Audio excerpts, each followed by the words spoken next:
नमस्कार दोस्तों, स्वागत है आपका डेटा एनालिसिस की वीडियो में। और माफ़ कीजिएगा, मैं काफ़ी दिनों से डेटा को एनालाइज नहीं कर रहा हूँ क्योंकि भैया मार्च मंथ बड़ा बिजी चल रहा है और टेक्निकल एनालिसिस करने में ही मैं बड़ा लेट हो जाता हूँ।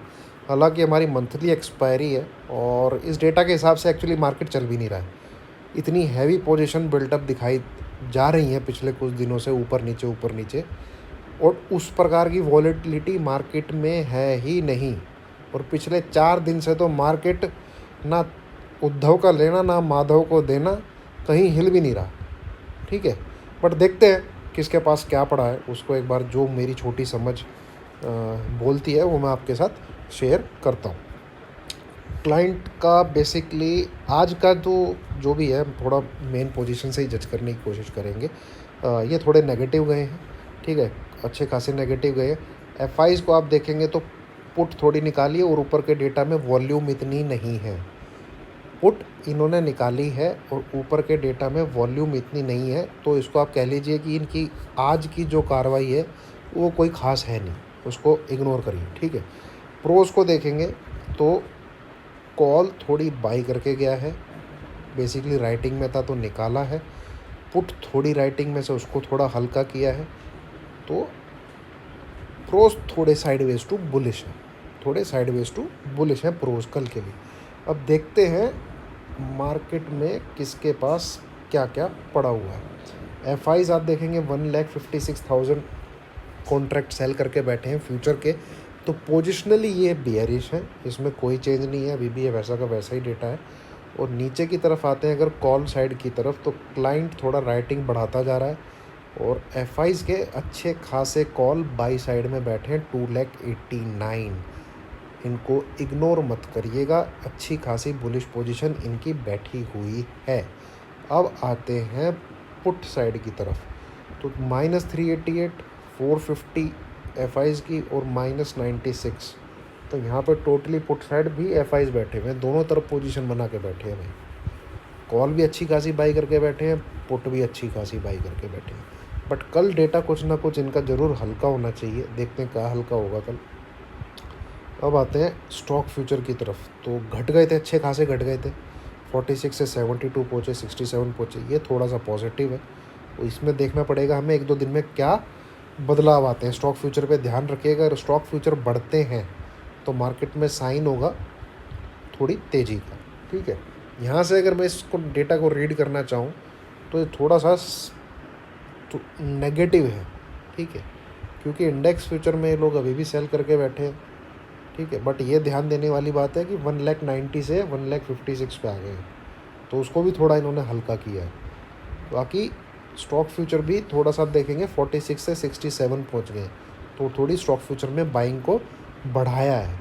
और कॉल भी इन्होंने 1,69,000 से 2 दिन के अंदर 289 कर दी है। 1,20,000 कॉन्ट्रैक्ट ऐड किए हैं कॉल साइड लास्ट 2 डेज़ में। और पुट साइड देखेंगे तो लगभग वैसा का वैसा ही डेटा है। तो लेटेस्ट डेवलपमेंट कह रही है मार्केट थोड़ा सा तेज़ हो सकता है।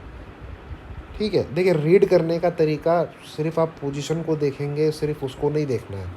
एक आप कौन से दिन डेटा को पढ़ रहे हैं वो बहुत इंपॉर्टेंट करता है। ट्यूसडे है कि वेडनेसडे, एक्सपायरी से पहले है तो कैसा है, काफ़ी चीज़ें इस डेटा में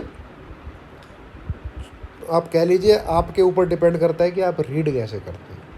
अगर आप टोटली इसी पर डिपेंड होकर ट्रेड करोगे तो मार्केट तो आपको नल्ला बना देगा। इसके बेस पे ट्रेड नहीं करना है कभी। ठीक है, आपको टेक्निकल की नॉलेज भी होनी ज़रूरी है। ये डेटा जस्ट एक एड प्रोवाइड करता है आपकी मार्केट की स्टडी के लिए, बैक ऑफ द माइंड में इसको रखा जाता है। इस आप स्पेसिफिकली इसको लेके ट्रेड करोगे तो कुछ भी नहीं मिलने वाला। ठीक है, फिर भी मैं जैसा डेटा होता है उसको वैसे आपको बताने की कोशिश करता हूँ और मेरा कहना वही है। अगर आप इसी के बेस पर ट्रेड करते हो तो इमीडिएट रेजिस्टेंस, इमीडिएट सपोर्ट की नॉलेज होनी आपको बहुत ज़रूरी है। इस डेटा का रिफ्लेक्शन 9:15 से लेकर 3:30 के बीच में स्क्रीन पे दिखना बहुत ज़रूरी है। अब अगर मैं पिछले 2 दिन की बात करूं तो डेटा में पॉजिटिविटी दिख रही है थोड़ी सी, और जो डेटा पहले से एग्जिस्ट करता आया है नेगेटिव है, वो अभी भी स्टिल इट इज़ परसिस्ट है, एग्जिस्ट करता है, बट वो थोड़ा सा हल्का हुआ है। ठीक है, अब कल एक्सपायरी है, कितना ही न्यूट्रलाइज होता है, क्या निकल के आता है, वो हम कल देखेंगे। बेसिकली आप कल के लिए तैयार रहिएगा, ऊपर के लिए भी नीचे के लिए भी। सिंपल सी बात है, नीचे इतनी जगह है नहीं, 16,800 850 के बीच में आएगा, वहाँ से बाइंग खड़ी हो जाएगी। इनफैक्ट 16,750 भी अगर आपको दिख जाता है, सेल मत करिएगा, बाई करिएगा वहाँ से, बदमाशी कर सकते हैं ये, ठीक है। 16,750 टूटना इतना कोई आसान नहीं है, और मुझे नहीं लगता कि कल आपको वहाँ पे दिखेगा मार्केट। हाँ, सेल कहाँ करना है, सेल मार्केट को करना है 17,100 17,200 के लेवल पे। पहले 17,100 के आसपास से ही अटेम्प्ट करिए सेल करने का। मार्केट है कैसा पिछले 10 दिन से, नीचे की तरफ से बाय करिए, ऊपर की तरफ से सेल करिए। तो सिंपल उसी चीज़ को दिमाग में रखिएगा, नीचे मिलता है तो बाय करिएगा, ऊपर पहुंच जाते हो आप तो वहाँ पे प्रॉफिट बुक करके सेल भी अटेम्प्ट कर सकते हो। बस इससे ज़्यादा कुछ मत सोचिए। कल क्या डेटा निकल के आता है वो बहुत इंपॉर्टेंट होगा, नज़र रखिएगा। मैं वीडियो बनाता हूँ नहीं बनाता हूँ, वो मेरे शेड्यूल पे रहेगा कि मुझे कितना टाइम लगता है। अगर ये स्टॉक फ्यूचर बढ़ते हैं तो मार्केट में अप्रैल मंथ में तेज़ी आपको ज़रूर देखने को मिलेगी। और यहाँ पे कितनी पुट एक्सपायर होती है, कितनी कॉल एक्सपायर होती है, ठीक है। मोटा रहेगा स्टॉक फ्यूचर में क्या दिख रहा है आपको, ठीक है। चलिए, थैंक यू वेरी मच।